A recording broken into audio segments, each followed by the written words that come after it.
Snow Place Like Home is a famous studio's Popeye cartoon from 1948. This is directed by Seymour Nighthall and Dave Tendler. It's written by Meyer and Jack Mercer.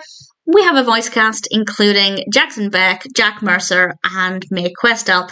It's quite creative. It starts off with Popeye and Olive Oyl relaxing on the beach, and a hurricane comes along, and, well, the next thing we know, they're in the North Pole. And Pierre Bluto, as he is called, decides to have eyes for Olive Oyl and decides that he wants her, even if it means Popeye is going to be very annoyed, to say the very least.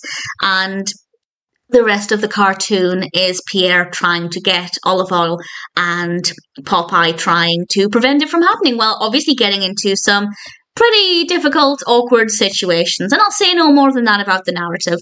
It's definitely not my favourite Popeye cartoon.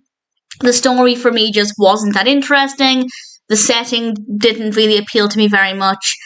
Pierre as a character was fine, but for me not the most interesting. And the execution of the narrative was also fine, but again for me just maybe not the most fascinating. So I didn't mind it.